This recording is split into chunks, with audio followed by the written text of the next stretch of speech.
à tous, bienvenue sur cette nouvelle vidéo. Là aujourd'hui, je vais prendre un petit peu de temps pour vous parler du CrossFit, pour vous présenter l'activité CrossFit et je vais aussi prendre un petit peu de temps parce qu'il y a beaucoup de questions qui me sont remontées via les réseaux sociaux ou directement dans la box. Donc je vais commencer tout simplement, je vais vous parler du CrossFit et je vais aller chercher la définition de CrossFit HQ. C'est super simple. Déjà tout d'abord, nous allons travailler avec des mouvements fonctionnels, c'est-à-dire des mouvements qui vont pouvoir vous aider dans la vie de tous les jours. Ensuite, dans le programme CrossFit, vous avez des mouvements qui sont constamment variés. Pour ceux qui ont déjà fait un premier pas et qui ont déjà mis les pieds dans une box, vous savez que vous découvrez la séance que votre coach a préparée pour vous lorsque vous arrivez dans votre box.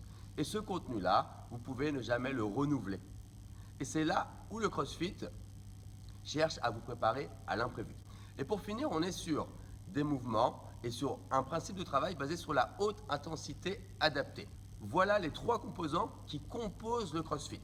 Maintenant, je vais vous parler un petit peu plus en détail de chacun de ces composants. Quand je parle de haute intensité, c'est souvent ce qui fait peur. Il y a des personnes qui ne veulent pas faire le premier pas parce qu'ils ont l'impression que ça va être trop dur pour eux. Je précise, c'est de la haute intensité adaptée. Pour vous permettre de comprendre ça, je vais prendre un exemple super simple. Vous et moi. Imaginons que vous n'ayez pas fait de sport depuis 10 ans. Nous partons ensemble sur une séance et l'objectif est de courir la plus grande distance possible en 5 minutes. Nous allons partir en même temps, mais vraisemblablement, nous n'allons pas faire du tout la même distance.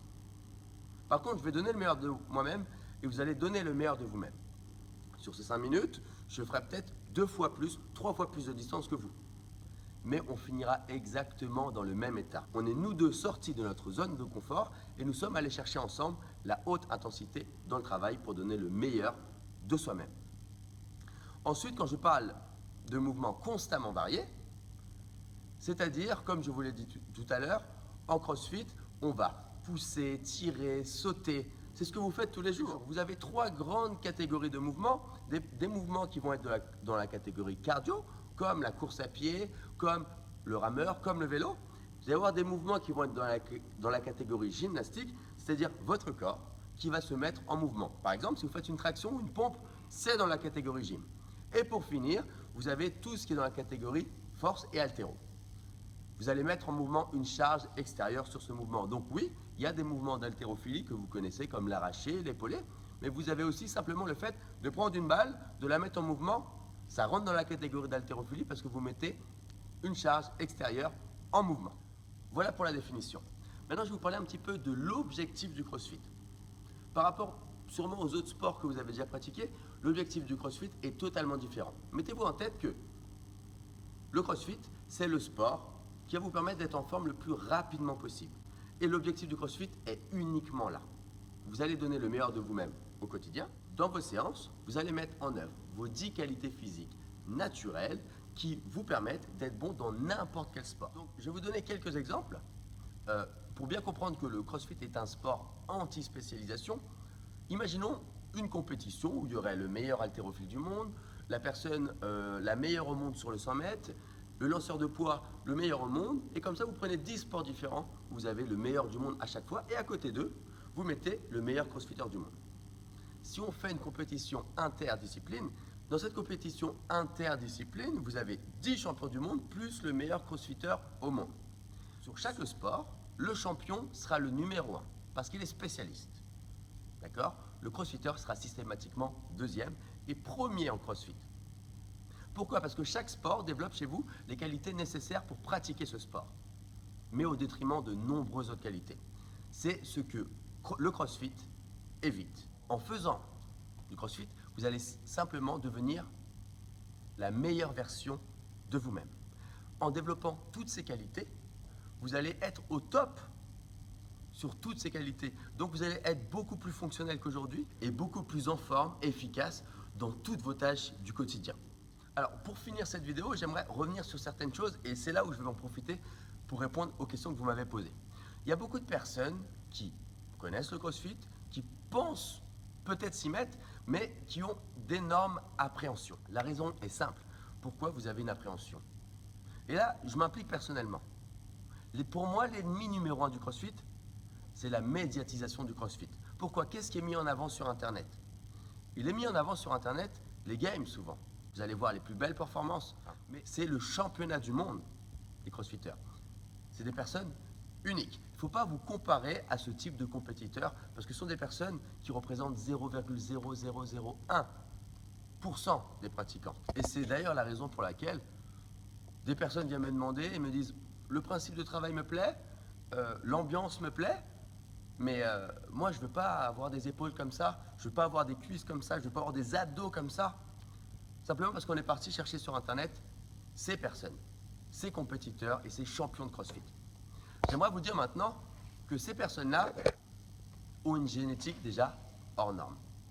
Si demain vous voulez être comme ça, vous ne serez jamais comme ça. Parce qu'ils représentent moins de 0,001% des pratiquants et des forces génétiques.